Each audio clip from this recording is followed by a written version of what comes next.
Okay, so let us proceed with problem 7 to number 9. A cylindrical tank has a mean diameter of 16 inches and a thickness of 4 inches.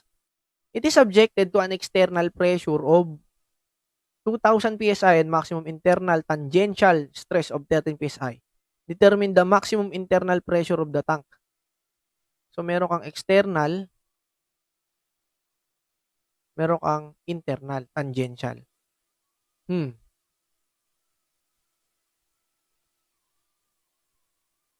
paano kaya to? This is, I think this is pressure vessel. Okay, pressure vessel to. Meron kang mean diameter na ibinigay. So, this is thick wall.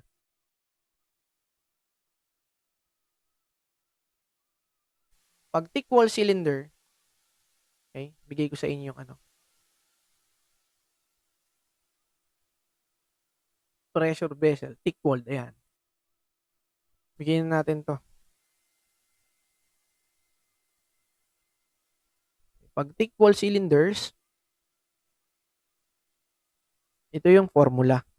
Ayan. Ang sinasabi dito, tangential stress. Determine the maximum internal pressure of the tank. Maximum maximum internal. Hinahanap dito, X. X. Ibig sabihin, pwedeng internal, external. Okay, pero internal lang hinahanap. So, itong dulo, kaya naka-X, ang gagamitin mo dito is the internal diameter. Okay? Internal diameter. The mean diameter. So, mean diameter, paano nakukuha yung mean diameter? The mean diameter is equal to yung DO plus DI divided by 2. Ayan yun. Eh, binigay sa iyo dyan is thickness, sir. Thickness, tapos mean diameter. Paano yun? Di ba ang DO plus DI, ang DO equal to DI plus 2T. Oh, masolve mo ito dito from here. Okay? So, DM is equal to DI plus 2T, okay, plus DI over 2. Oh, simplify natin. DM is equal to DI 2DI plus 2T divided by 2. O ngayon, masolve mo yung DM. Yung DI, cancel mo lahat ng 2. DI plus T.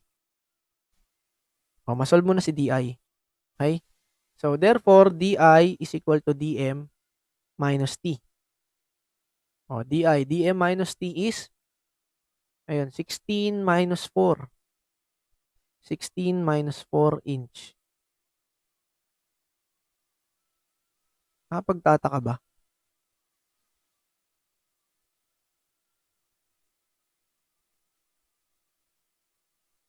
DI. Tama. DI plus 2T, DI 2DI. Yan. 16 minus 4. DI is 12 inch. DO mo. Masasolve mo na si DO. 12 plus twice ng thickness, 2 times 4. Kung di ako nagkakamali. That is 12 plus 8, 20 inch. Okay, meron ka ng DO. Masolve mo na si RI. That is, divide lang ng 2 nito. That is 6 inches. Si RO is equal to 10 inch. Okay. Pwede natin gamitin tong formula na to. Tangential stress ang hinahanap. Okay. Internal. Okay. So, kapag internal, gawin mo lang tong I and then itong R, I din to. Okay. Piri, poro, rory. Okay. So, tangential, internal, maximum. Maximum lagi hinahanap, ha. Tandaan nyo. Tangential stress. Okay. So, piri, pressure inside, poro, okay, minus to. Tapos, square mo lahat, okay, ng R. Lahat ng R naka-square. Ganun tatandaan yan. Square mo to. Rho squared minus re squared. Oh, plus. Yung pipo, O, tapos Rho, Ri, divided by Rho, Ri. O sir, laging naka-square yung lahat ng radius. Di square, square, square, square. And then you multiply it with yung dulo. Okay, multiply mo ng 1 over R naka-inside, inside cube. Ayan, ganun lang. Ganun mo lang siya i-denote. So, okay. Mhm, mhm, mhm. Naka-cube ba 'to? Ay, square pala yan, square. Mhm. Oh, square yan, square, hindi cube. Square yan. Mali lang dun sa sulat. Square 'to. Okay, lagay natin yung value. So, ST max. Hmm. PI, ano yung PI? Internal pressure. That is maximum internal tangential. The external pressure. Outside yan. Okay? External. Lagay mo na lang dito. PO is equal to 2,000. 2,000 ba yun? 3,000. Ayan, 2,000. 2,000 PSI. P, that is 13,000 PSI. Rho, that is 10 inch. Ri, that is 6 inch. Okay, sir. May mapapabilis pa po ba natin tong calculation natin? Yes, pwede. I-denote mo to as ano? Denote mo to as A. This is B, C, D. Okay. Palitan natin to si P, Ri. Okay? This is A. Si Ri, that is D squared minus Po. That is, ay P pala to. Inside. O that is B. BD. BD. A. C. Yung row is C. Okay. C squared minus D squared plus P po. Okay, inside muna. That is B, A, tapos C squared, D squared over rho. C squared minus D squared multiply to 1 over D squared. Ayan, sir. Anong ibig mo sabihin dyan? Oh, go to your calculators. Pindutin nyo ito. Okay. Alpha B, alpha D squared minus alpha A, ay ayaw, alpha C squared over alpha C squared minus alpha D squared plus alpha A, alpha B, alpha C squared. Okay. Ayan.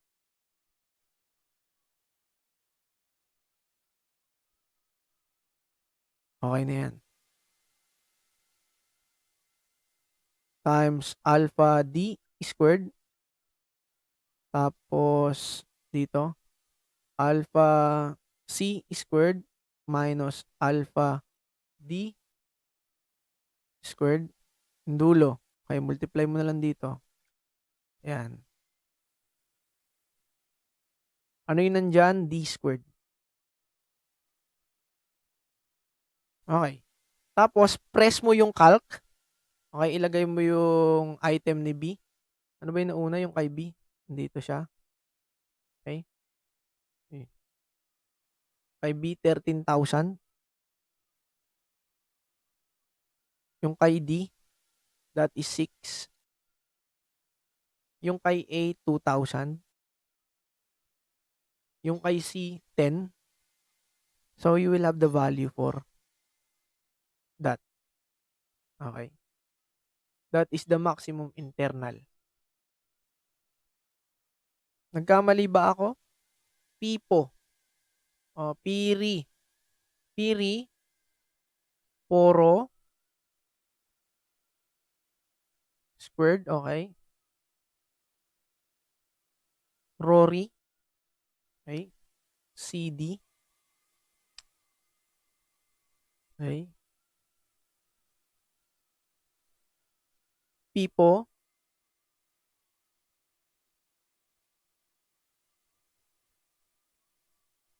PSI, malaki talaga. External, 4 inches, 6 inches. 16 inches, okay. Sakto. Bakit kaya naging ganun? Square lang naman dapat. Square. That is the value. Saan ako nagkamali dito? D squared. Okay. Di ba tama ba? This is cube. Hindi, tama lang dapat to. Squared dapat. Yan. Ayun. AB pala ginawa ko, minus dapat to. Yun. A minus B. B minus A. B minus alpha A. Yun, dito, pipo. Yan. Times. Okay? Liliit na yan. Ayan, 213,375. Dito pala ako nagkamali. Ayan.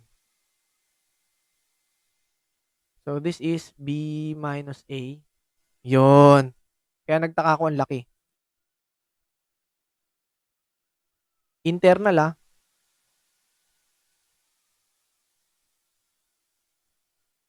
This is equal to 21375. KPA tuloy. PSI. Okay, PSI. Pounds per square inch. That is for problem number 7. Okay. Problem number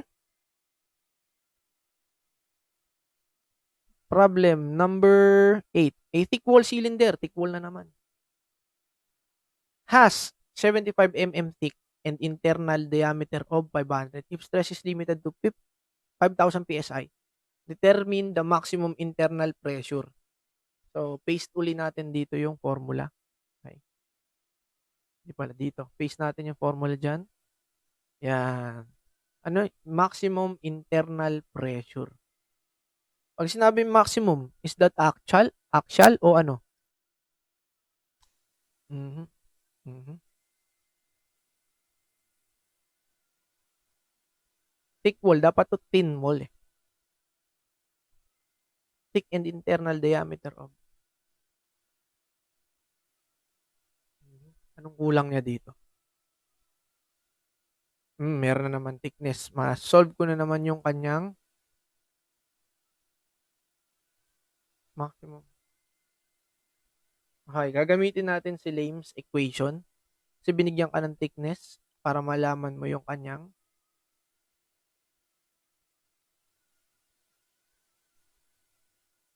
internal pressure. Pwede rin.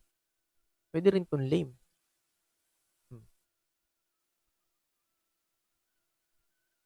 In MPa.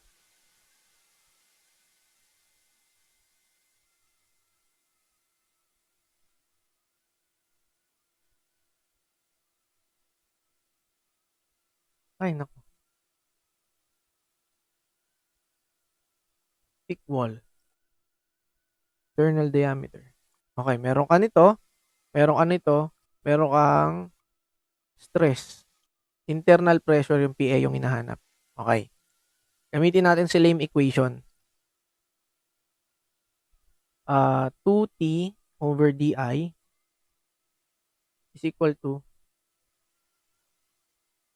S T stress plus PI internal over stress minus PI minus 1. Ilipat ko to dito. So, 2T over DI plus 1 equal to, square ko na to square. Tapos, ST plus PI over ST minus PI. Ito, may value na to eh. Okay, 2T. 2t. That is twice ng 75. 2 times 75 divided by di. What is di? 500 millimeter. 500 plus 1. Square ko yung value. Okay. Yung binigay na stress dyan, that is 5,000 PSI.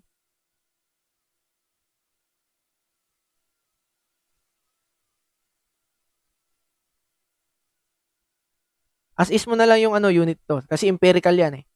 PI over 5,000 plus PI. Pero ang lalabas dito kapag ito SI, ito English din lalabas dito. Okay? Non-unit na to eh. 150 divided by 500. 1 plus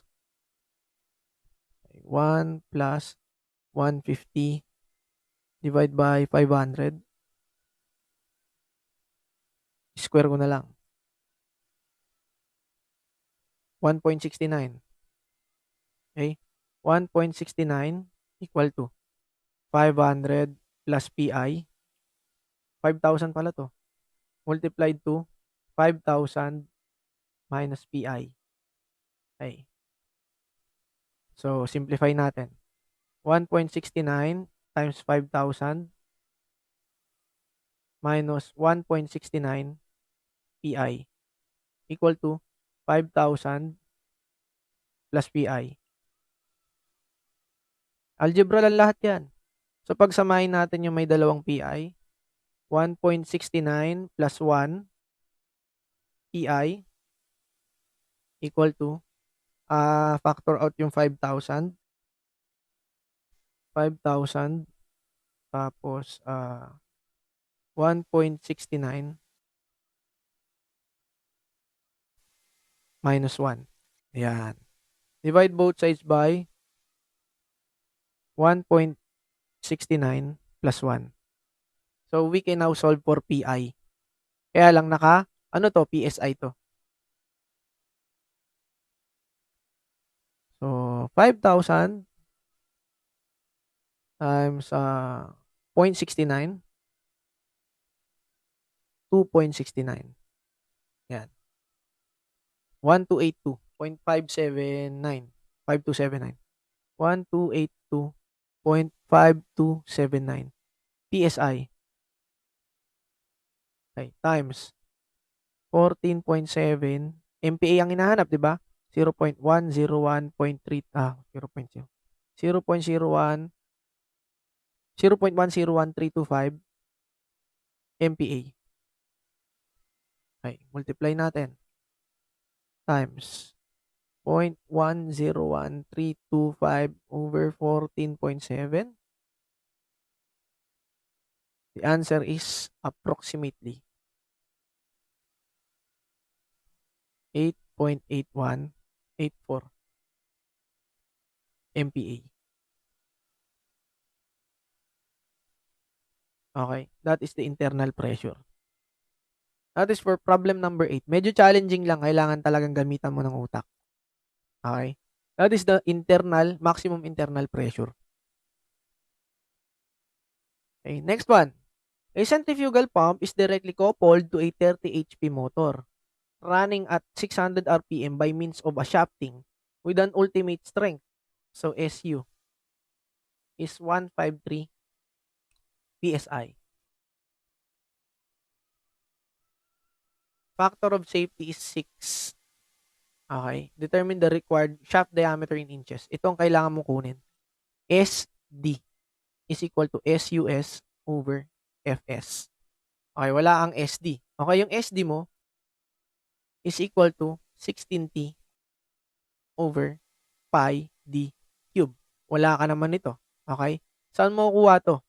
'Di ba? This will be coming from torque equal to power times factor over N.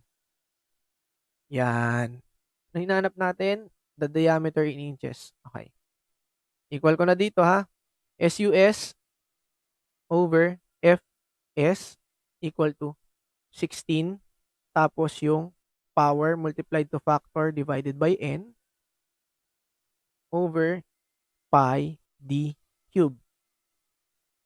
Torsion yan, torsional shear. Ang hinahanap mo is D. Okay. D cube equal to 16 times power times factor multiplied to D. Uy, mali.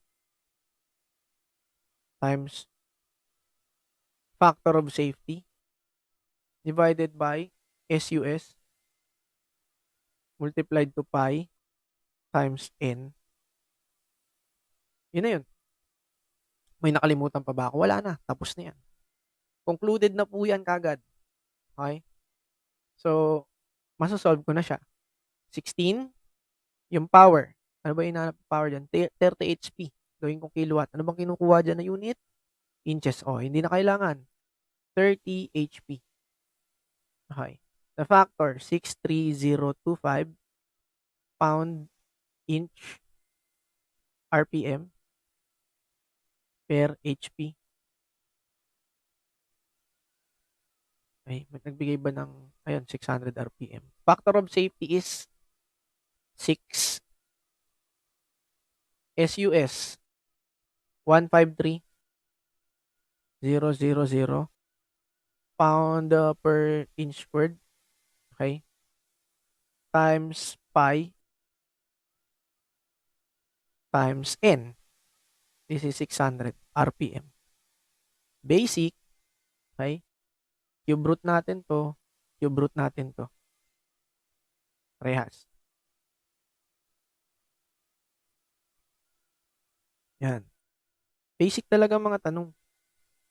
Okay? So, cancel natin yung same unit. Same unit, pound, pound, tapos RPM, RPM. Okay. Iaakit na lang natin tong inch squared dito sa inch. Kaya maging inch cube. Okay? Inch cube yan. So, kunin natin yung answer. Shift. Yan. 16 times 30 times 63025 times 6. 153123. Shift pi times 600. Okay. So, maliit lang talaga yung diameter ng shaft. So, D will be equal to 0.85698, approximately 0.857 inches. That is for problem number 9. Okay? Ganun lang kadali yun.